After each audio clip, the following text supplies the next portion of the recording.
Good morning, students. Today we will study about the purification of colloids. बेटा last lecture में हमने पढ़ा था प्रिपरेशन ऑफ colloids. वहाँ पे डिफरेंट मेथड से जो लायोफोबिक जो सोल है उनकी प्रिपरेशन हमने पढ़ी थी. अब हम पढ़ेंगे प्योरीफिकेशन ऑफ colloids. आपको अगर ध्यान हो तो लास्ट लेक्चर में हमने बताया था जो पेप्टाइजेशन होता है उसमें हम क्या करते हैं, स्मॉल अमाउंट में इलेक्ट्रोलाइट ऐड करते हैं, तब वहाँ पे किसकी प्रिपरेशन होती है, जो कोलाइडल सोल होता है उसकी प्रिपरेशन होती है. बट मैंने आपको बताया था कि जो इलेक्ट्रोलाइट होता है उसकी जो अमाउंट है वो ज़्यादा नहीं होनी चाहिए, एक्सेस में इलेक्ट्रोलाइट नहीं होना चाहिए. और अगर एक्सेस में वहाँ पे प्रेजेंट हो तो उसके लिए हमें उस कोलाइडल सोल को क्या करना पड़ता है, प्योरीफाई करना पड़ता है. तो यहाँ पे जो हम स्टडी करेंगे प्योरीफिकेशन ऑफ कोलाइड्स, इसका पर्पज़ क्या है, the purpose of purification to remove the excess of electrolyte. जो एक्सेस में इलेक्ट्रोलाइट प्रेजेंट होता है उसको रिमूव करना है फ्रॉम द कोलाइडल सोल. और उसके लिए हम डिफरेंट मेथड वहाँ पे अप्लाई करते हैं. जो फर्स्ट मेथड है वो क्या है, डायलिसिस है. ये डायलिसिस आपने पहले भी पढ़ा होगा बेटा. इसमें क्या करते हैं कि सेपरेट किया जाता है. किसको सेपरेट किया जाता है, जो कोलाइडल जो स्टेट है, मतलब जो पार्टिकल साइज है जो कोलाइडल रेंज में है उसको किससे, इलेक्ट्रोलाइट से सेपरेट किया जाता है. कैसे, बाय यूजिंग डिफ्यूजन. डिफ्यूजन आपको पता है कि क्या होता है कि माइग्रेशन होता है आयंस का या पार्टिकल्स का एक जगह से दूसरी जगह पे थ्रू सेमी परमेबल मेम्ब्रेन. तो यहाँ पे क्या कर रहे हैं हम, जो कोलाइडल स्टेट के जो पार्टिकल्स हैं उनको हम इलेक्ट्रोलाइट से सेपरेट कर रहे हैं डिफ्यूजन का यूज़ करके, और किसके थ्रू, सेमी परमेबल मेम्ब्रेन के थ्रू. उसको हम क्या बोलते हैं, डायलिसिस बोलते हैं. तो इसमें क्या होता है, यहाँ पे हमने क्या लिया है, कंटेनर है हमारे पास यहाँ पे, और ये क्या है कि पार्चमेंट मेम्ब्रेन का या सेमी परमेबल मेम्ब्रेन का क्या बना रखा है बेटा, बैग है. और इस बैग के अंदर प्रेजेंट है क्या, जो इम्प्योर कोलाइडल जो सॉल्यूशन है वो है, मतलब उसमें इलेक्ट्रोलाइट जो एक्सेस में प्रेजेंट है वो है. इसको हम किस में रख देते हैं, यहाँ पे डिस्पर्सन मीडियम हमने क्या लिया है, वाटर लिया है यहाँ पे. तो होगा क्या, यहाँ पे जो पार्टिकल्स हैं इलेक्ट्रोलाइट के वो मूव करेंगे, कहाँ से कहाँ जाएंगे, वो यहाँ जो प्रेजेंट है यहाँ से बाहर इस वाटर में आते चले जाएंगे.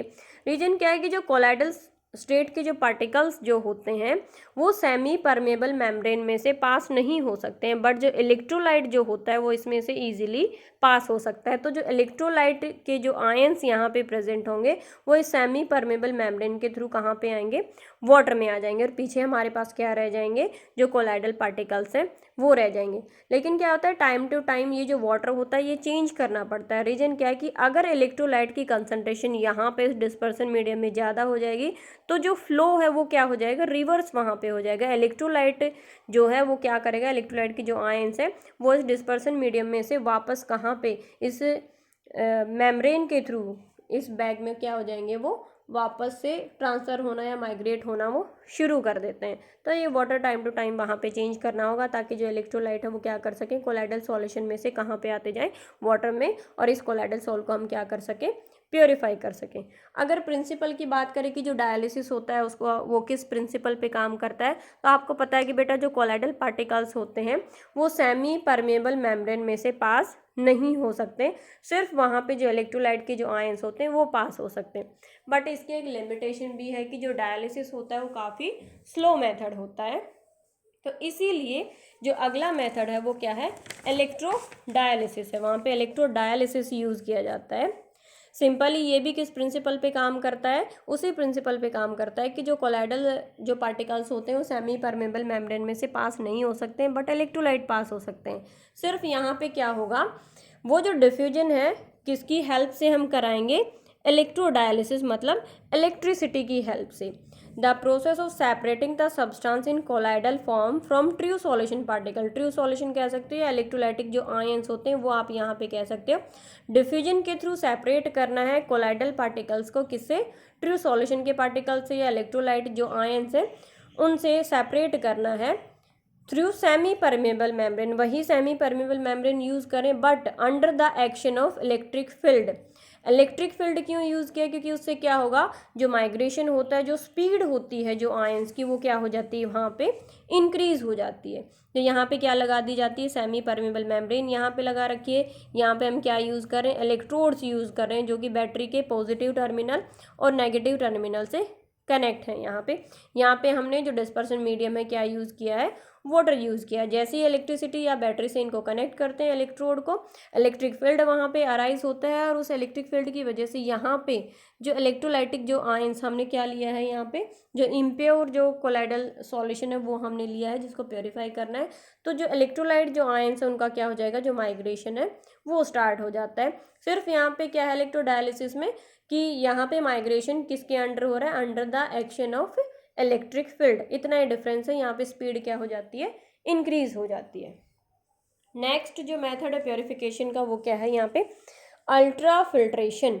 अल्ट्रा फिल्ट्रेशन में क्या होता है बेटा, अल्ट्रा जो फिल्टर्स हैं वो यूज़ किए जाते हैं। एक तो ऑर्डिनरी फिल्टर पेपर होता है, वो जो फिल्टर्स होते हैं उनमें जो पोर साइज़ होता है वो काफ़ी बड़ा होता है, और अल्ट्रा जो फिल्टर होते हैं उनमें क्या होता है, जो पोर साइज़ होता है वो क्या होता है, कम होता है। क्योंकि जो ऑर्डिनरी फिल्टर पेपर होते हैं उसमें से कोलाइडल जो पार्टिकल्स होते हैं पास थ्रू हो सकते हैं, बट जो अल्ट्रा फिल्टर्स होते हैं उनमें से वो पास थ्रू नहीं हो सकते हैं। तो जो ऑर्डिनरी फिल्टर पेपर है उसका अगर अल्ट्रा फिल्टर पेपर बनाना हो तो क्या करेंगे, उस पेपर को डिप किया जाता है किसमें, सॉल्यूशन में। किसका सॉल्यूशन होता है, 4% सॉल्यूशन लेते हैं किसका, सेलुलोज नाइट्रेट इन एल्कोहल या फिर ईथर में। क्या करते हैं, वो जो ऑर्डिनरी फिल्टर पेपर होता है उसको इस सॉल्यूशन में डिप कर देते हैं। उसकी वजह से जो पोर साइज होता है वो क्या हो जाता है, डिक्रीज हो जाता है, और वो उनको हम क्या बोलते हैं, अल्ट्रा फिल्टर बोलते हैं। तो by using ultra filter colloidal जो पार्टिकल्स हैं get separated from true solution particles as it allow to pass only true solution particles. ये क्या करता है, ये जो अल्ट्रा फिल्टर होते हैं सिर्फ किसको पास होने देगा, ट्रू सॉल्यूशन के जो पार्टिकल्स हैं सिर्फ उनको पास होने देता है, और इस प्रोसेस को क्या बोलते हैं, अल्ट्रा फिल्ट्रेशन बोलते हैं। ये तो थी बेटा जो प्योरिफिकेशन है, इसमें 3 मेथड मैंने आपको बताया, एक डायलिसिस है, एक इलेक्ट्रोड डायलिसिस है, देन उसके बाद क्या आता है जो अल्ट्रा फिल्ट्रेशन होता है वो, ये प्योरिफिकेशन के मेथड से। अब जो हमारा अगला टॉपिक है वो आता है properties of colloidal solution. Properties हमें स्टडी करनी है किसकी, जो कोलाइडल सॉल्यूशन होते हैं उनकी। और प्रॉपर्टीज़ में आता क्या क्या है, फिजिकल प्रॉपर्टीज़ आती हैं, फिजिकल प्रॉपर्टीज़, देन आता है जो कोलाइडल जो कॉलिगेटिव जो प्रॉपर्टी होती हैं, कॉलिगेटिव प्रॉपर्टी, कोलाइडल सॉल्यूशन की कॉलिगेटिव प्रॉपर्टी हम देखेंगे। देन आती हैं जो मैकेनिकल जो प्रॉपर्टी हैं, third one is mechanical properties, and fourth one is optical properties. और आज हम स्टडी करेंगे जो फिजिकल प्रॉपर्टीज़ हैं और जो कॉलिगेटिव जो प्रॉपर्टी हैं वो। तो बेटा अगर हम फिजिकल प्रॉपर्टीज़ की बात करें तो ये कोलाइडल सॉल्यूशंस के लिए हम पहले भी पढ़ चुके हैं कि जो कोलाइडल सॉल्यूशंस होते हैं वो क्या होते हैं, हेट्रोजीनस कैरेक्टर के होते हैं। सॉल्यूशन जब हमने डिफरेंस पढ़ा था ना बेटा, ट्रू सॉल्यूशन में, कोलाइडल सॉल्यूशन में, और जो सस्पेंशन है, जब उसमें हमने डिफरेंस स्टडी किया था तो वहाँ पे हमने फिजिकल प्रॉपर्टीज़ ही देखी थी कि इनमें क्या होता है कि जो कोलाइडल सॉल्यूशन है किस टाइप का होता है, हेट्रोजेनस नेचर का होता है, और जो कोलाइडल सॉल्यूशंस होते हैं काफ़ी स्टेबल भी होते हैं। और अगर फिल्टर एबिलिटी की बात की जाए तो ऑर्डिनरी फिल्टर पेपर में से पास थ्रू हो जाते हैं, बट सेमी परमेबल मेम्ब्रेन में से पास थ्रू नहीं होते हैं। विजिबिलिटी भी हमने इनकी देखी थी कि क्या होते हैं, जो नेक्ड आई होते हैं उनसे विजिबल नहीं होते हैं, बट अंडर माइक्रोस्कोप जो होता है उनमें हम इनको देख सकते हैं। तो यहाँ पे ये जो है हम पहले ही बेटा स्टडी कर चुके हैं जो फिजिकल प्रॉपर्टीज़ हैं। अब हम आते हैं अपनी जो कॉलिगेटिव प्रॉपर्टी होती है उन पे आते हैं। तो सेकंड चैप्टर में आपने पढ़ा था कि जो कॉलिगेटिव प्रॉपर्टी होती है वो 4 कॉलिगेटिव प्रॉपर्टी होती हैं, और वो कौन सी होती हैं 4 colligative property, relative lowering in vapour pressure, elevation in boiling point, depression in freezing point, and the osmotic pressure. तो यहाँ पे जो पहली 3 प्रॉपर्टीज़ मैंने आपको बताई कि relative lowering in vapour pressure, then elevation in boiling point और डिप्रेशन इन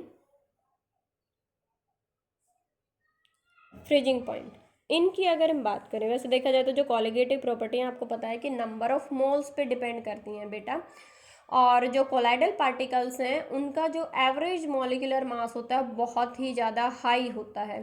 तो इसीलिए जो नंबर ऑफ मोल्स प्रेजेंट होते हैं सॉल्यूशन में वो बहुत ही ज़्यादा कम होते हैं। ये हम बात करें कोलाइडल सॉल्यूशंस की कि जिनका एवरेज मॉलिक्यूलर मास ज़्यादा होने की वजह से जो नंबर ऑफ मोल्स आते हैं वो बहुत ही कम आते हैं। इसीलिए क्या किया जाता है कि जो वैल्यू आती है किसी भी कॉलिगेटिव प्रॉपर्टी की किसी पर्टिकुलर सब्सटेंस के लिए वो बहुत ही ज़्यादा कम आती है। किसके केस में?